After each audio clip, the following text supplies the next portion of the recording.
15. yüzyıl Asya kıtası, Avrupa kıtası ve Afrika kıtası. Bugün şöyle dönüp dünya tarihine bir baktığımızda olan biten her şeyin yaşandığı 3 kıta. Peki dünya bu kadar mı? Hayır dediğinizi duyuyorum. Fakat eğer tarih 15. yüzyıl ve daha öncesi ise cevabımız evet. Dünya, Asya, Avrupa ve Afrika'dan ibaret. 16. yüzyıla kadar, yani 1500'lü yıllara gelinceye kadar Asya, Afrika ve Avrupa'nın dünyanın geri kalanından haberi yoktu.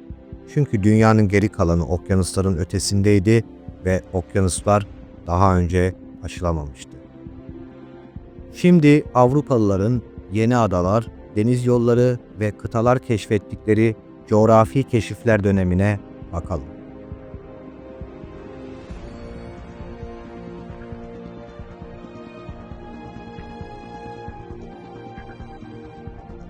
Avrupalıları coğrafi keşiflere yönlendiren sebepleri listeleyecek olursak, okyanuslara dayanıklı gemilerin yapılması, cesur ve tecrübeli gemicilerin varlığı, kralların keşifleri desteklemesi, pusulanın geliştirilmiş olması, Hindistan'a ulaşma isteği ve Hristiyanlığı yayma isteği. 15. yüzyılda Avrupa'nın durumu.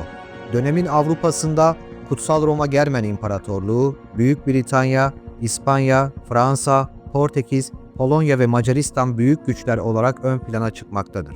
Bunlar dışında Avrupa genelinde siyasi birlik yoktu. Büyük devletlerin birbirleriyle sürekli savaş halinde olması, Doğu'da Osmanlı Devleti'nin Avrupa içlerine kadar ilerleyerek Avrupa'yı baskı altına alması, İpek ve baharat yollarından uzak olunması sebebiyle Avrupa'nın birçok tüketim maddesinden mahrum kalması ve gelenlerin de fiyatlarının çok pahalı olması Avrupa'yı hem siyasi hem de ekonomik açıdan zor durumlara sokmuştu.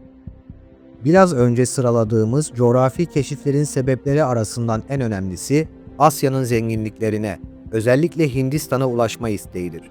Bu bölgelerden çıkan mallar buraların yakınlarında ucuza satılırken uzağa gittikçe pahalılaşır. Çünkü hem yol masrafları hem de devletlerin aldıkları kervan geçiş vergileri malların fiyatını arttırır. Avrupa'ya giden hemen hemen tüm mallar Osmanlı Devleti'nin topraklarından geçmekteydi. Bir mal Avrupa'ya ulaştığında fiyatı çok yükselmiş oluyordu. Dolayısıyla Avrupa'nın bu ekonomik zorluktan kurtulması için Hindistan'a ulaşabileceği bir deniz yolu keşfetmesi gerekiyordu. Ümit Burnu'nun keşfi, Barthélemy Diaz.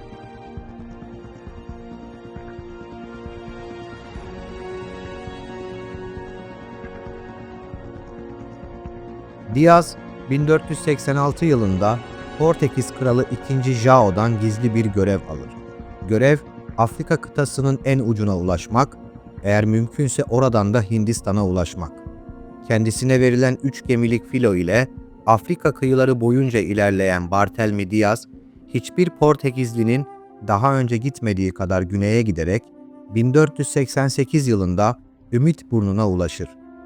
Hindistan'a ulaşacak yolu yarıladığını fark eden Barthélemy Diaz, Hindistan'a ulaşmak için buradan yola çıkar. Fakat çok fazla ilerleyemez. Zorlu fırtınalara maruz kalır. Mürettebatında baş gösteren salgın hastalıklar ve soğuk hava koşulları sebebiyle Ümit Burnu'na geri döner. Ümit Burnu'nun keşfi, Avrupalıların o güne kadar yapmış oldukları en büyük coğrafi keşif olmuştur. Deniz yoluyla Hindistan'a ulaşabilme umudu oluştuğu için tarihçiler bu burna Ümit Burnu ismini vermişlerdir. Amerika'ya ulaşılması. Christoph Kolomb. Christoph Kolomb. Bu gördüğünüz haritada Kolomb'un zihnindeki dünya. Zihnindeki dünya böyle olunca Hindistan'a gitmenin kestirme bir yolunu arayan Kolomb, sürekli batıya doğru gittiğinde Hindistan'a ulaşabileceğini düşünüyordu. İtalyan kökenli denizci Kolomb, okyanusa açılmak için gerekli olan gemi, mürettebat ve diğer maddi destekleri sağlamak amacıyla birçok krallığa başvurular yapmıştır. Bugünkü İspanya topraklarında bulunan Kastilya Kraliçesi 1. Isabella, Kolomb'u desteklemeyi kabul etmiştir. Başta da gördüğümüz üzere Christoph Kolomb sürekli batıya doğru gittiğinde Hindistan'a ulaşacağını düşünür. Fakat bilmediği bazı şeyler vardır. 1492 yılında 3 gemi ile yola çıkıp sürekli batıya doğru giden Kristof Kolomb, Bahamalardaki adalardan birine ulaşır. Daha önce Hindistan'ı görmemiş olan Kolomb ve beraberindekiler Hindistan'a ulaşmış olduklarını düşünür. Ancak Kolomb'un keşfi ile ilgili Avrupa'da yayılan haberlerden sonra bazı kesimler oranın yeni bir dünya olabileceği fikrine kapılırlar.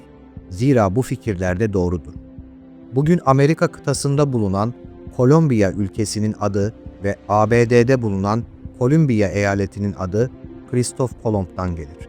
Peki Amerika isminin kaynağı nedir? Bunu ilerleyen dakikalarda öğreneceğiz. Hindistan'a ulaşılması, Vasco da Gama.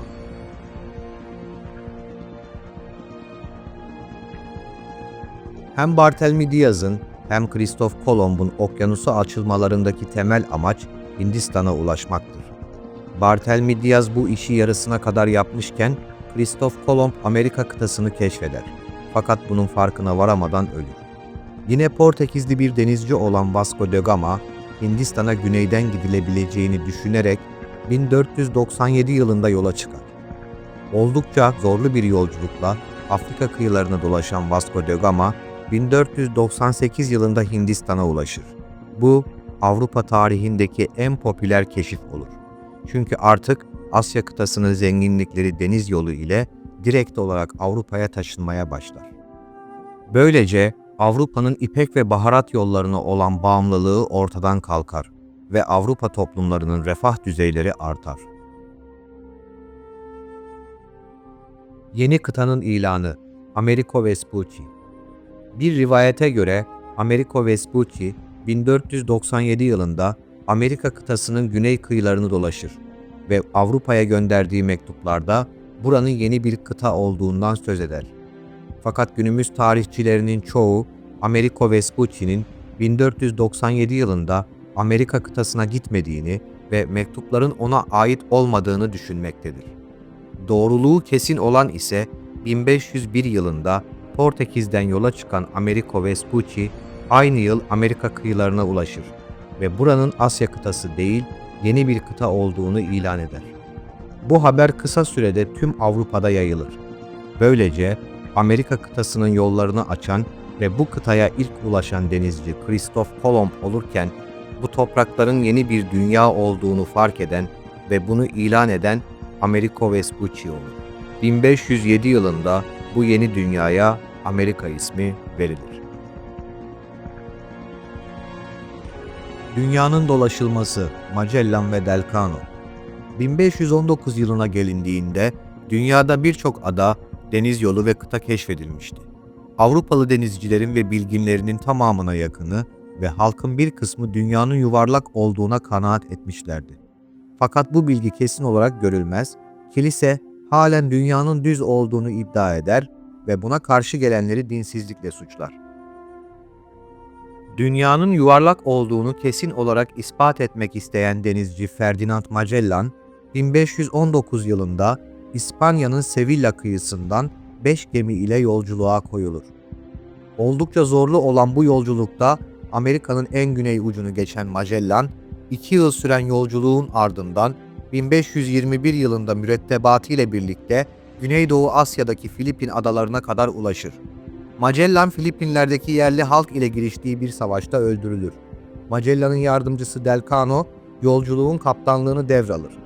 Filipinler'den ayrılarak 16 ay süren bir yolculuğun ardından 1522 yılında İspanya'ya ulaşır. Böylece sürekli batıya giderek başlanılan noktaya varılır.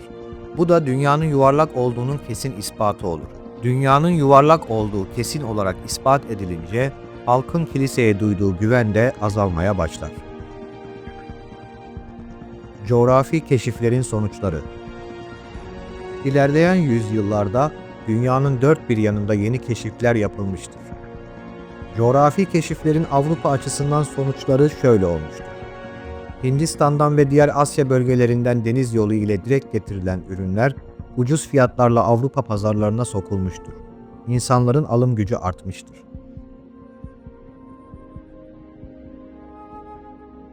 Amerika kıtası sömürgeleştirilmiş, ve buradaki zenginlikler Avrupa kıtasına taşınmıştır. Zenginlik düzeyleri artan Avrupalılar bilim ve sanat gibi faaliyetlerle ilgilenmeye başlamışlardır. Bu da Rönesans ve Aydınlanma Çağı dönemine zemin hazırlamıştır. Kilisenin bazı söylemlerinin doğru olmadığı anlaşılmış, Papa'ya ve kiliseye duyulan güven azalmıştır. Bu da reform hareketine zemin hazırlamıştır. Hristiyanlık keşfedilen topraklarda yayılmıştır. Coğrafi keşiflerin Osmanlı Devleti açısından sonuçları ise olumsuz olmuştur. İpek ve baharat yolları önemini kaybetmiş, Osmanlı Devleti'nin ekonomik gelirleri düşmüştür. 15. ve 16. yüzyıl dünyasının en önemli gelişmeleri olan coğrafi keşiflerle Avrupa'nın kaderi kökten değişmiş, coğrafi keşiflerin verdiği hareket ile Avrupa, sanayi inkılabına kadar olan süreçleri gerçekleştirmiştir. Bugün dünya üzerinde kendisinden haberdar olunmamış tek bir toprak parçası dahi yoktur. Peki sizce keşfin sınırı var mıdır? İnsanlık bir gün Ay'a, Mars'a veya bir başka gök cismine yerleşebilir mi? Orada bir medeniyet kurabilir mi? Düşüncelerinizi yorumlara yazabilirsiniz.